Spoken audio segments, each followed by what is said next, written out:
se retrouve dans une nouvelle vidéo. Je suis trop contente puisque c'est une vidéo très spéciale. J'ai quelque chose d'énorme à vous dire, à vous partager. Je suis candidate à l'élection de Miss Alsace 2021. C'est énorme, je m'en rends pas compte du tout. C'est quelque chose d'incroyable. Du coup, dans cette vidéo, je vais vous raconter comment j'ai découvert ce casting, quelles ont été les étapes pour en arriver là et qu'est-ce que je vis aujourd'hui actuellement. Mais avant de commencer, on va faire un petit point juste pour vous dire que la finale se déroulera le 10 octobre à Sélestat. Je compte sur vous, partagez ça à fond. Je suis la candidate numéro 7 d'ailleurs. Autre chose à vous annoncer aussi, la délégation Miss Alsace a créé un compte Instagram officiel pour chacune des candidates. Du coup, vous savez très bien que moi mon compte c'est normalement Instagolive ou Instagolive comme vous voulez. Mais maintenant, je vais mettre ce compte sur pause et je vais mettre la focale durant 4-5 mois sur mon compte de candidate. Je compte sur vous pour bifurquer en fait et pour vous abonner sur Olivia Dray officiel. Enfin c'est Olivia Dray off, mais c'est ça que ça signifie en fait. On commence enfin la vidéo. Ok, première chose, comment j'ai découvert le casting de Miss Alsace 2021? Tout simple, Cyril Schreiner, merci.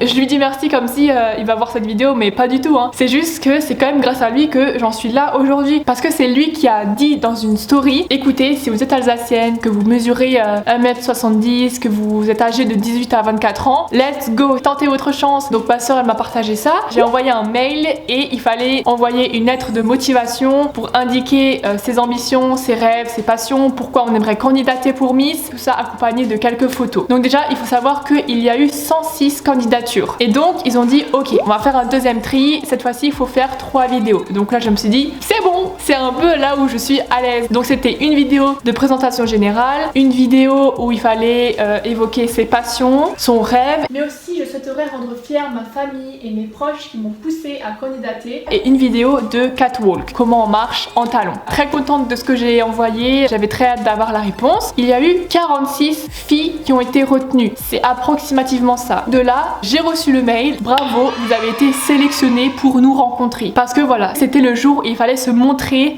en vrai, devant le jury. Et donc ça s'est déroulé le week-end du 15 mai. Qu'est-ce qui s'est passé ce jour-là? Donc j'avais rendez-vous à 14h20 pour rencontrer une partie de l'équipe. Et donc de là, on m'a mesuré, on a vérifié que j'ai rempli le règlement. Et ensuite, j'ai dû rentrer dans une salle où il y avait 6 personnes qui font partie de la délégation Miss Alsace, dont la déléguée, hein, donc la directrice en quelque sorte si vous voulez. En fait, toutes ces personnes-là, je ne les connaissais pas du tout. Il y avait même la première dauphine. Mais toutes ces personnes-là, je pensais pas qu'après, j'allais les côtoyer très souvent en fait. Mais attendez, là on va pas trop spoiler. D'abord on se présente face à face. Donc qu'est-ce qui s'est passé? Je me suis assise sur une chaise et on a commencé à me poser plein de questions. D'abord présentez-vous. Donc évidemment avec le stress que j'ai eu, je peux vous dire que j'ai bégayé, hein. Mais après au fil des questions, ça allait beaucoup mieux, j'ai pu montrer ma personnalité, qu'est-ce que ça représente pour vous l'Alsace, pourquoi vous êtes là aujourd'hui. Et donc j'ai expliqué que pour moi c'était un véritable défi parce qu'il faut savoir que j'ai jamais marché en talons. J'ai aussi parlé bien sûr de mes complexes, il fallait que je défile, il fallait faire 2 allers-retours. La déléguée m'a dit, écoute,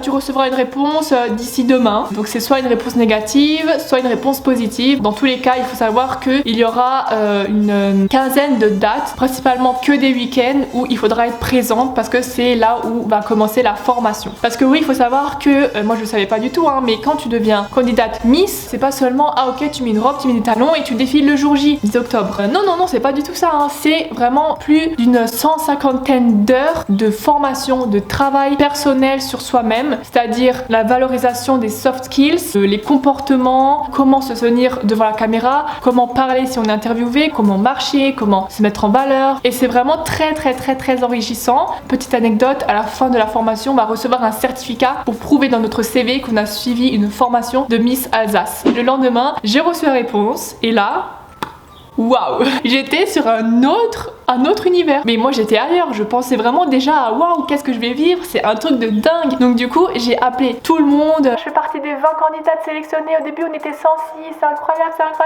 Et le jour où j'ai appris que je faisais partie de la promotion 2021, appelée Les Conquérantes, retenez bien ce nom, et j'en croyais pas mes yeux et j'arrivais pas à y croire, donc c'était incroyable. Une semaine après, le 23 mai, les 20 candidates, plus toute l'équipe de la Dream Team, donc ça s'appelle comme ça en fait, l'équipe de la délégation, nous rassembler, nous rencontrer, parler, commencer à évoquer la formation, etc. Donc on a vraiment toute une équipe derrière nous, toute une équipe qui nous forme. Je les remercie énormément. Ça va vraiment me changer en fait cette formation. Et du coup à ce rassemblement là, on a rencontré les dauphines aussi et bien sûr Miss Alsace 2020, donc Aurélie Roux qui est arrivée 3e dauphine Miss France quand même. Donc trop belle. Elles nous ont donné des conseils. On a créé notre cri de guerre. C'était vraiment hyper convivial. On a commencé à rencontrer les candidates. J'ai déjà commencé à sympathiser. Les filles sont toutes belles et je suis trop contente de me faire des nouvelles copines et de partager une aventure avec elles. Une semaine après encore, donc c'était samedi 29 mai, on s'est encore une fois tous retrouvés avec l'équipe et les candidates au régiment de Colmar. En fait c'est une base militaire et du coup on était en treillis parce que c'était le jour où on devait nous annoncer. En fait il fallait donner la priorité aux médias. C'est pour ça que sur Instagram j'ai rien dit jusqu'à ce jour parce que c'était top secret. Et pour marquer le coup, pour montrer qui nous sommes, les conquérantes, hein, n'oubliez pas, et ben on était vêtus de treillis, on a fait le parcours du combattant, on a grimpé des murs hyper hauts, on a sauté dans des fosses, on a mangé des rations militaires. C'était un truc de fou.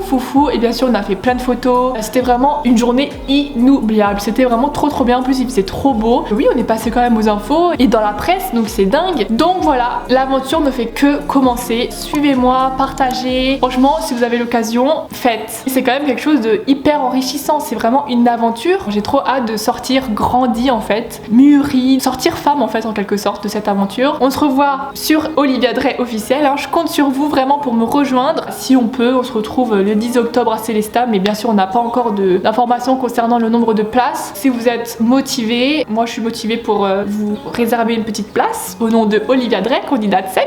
On se retrouve très bientôt. Portez-vous bien. Bisous.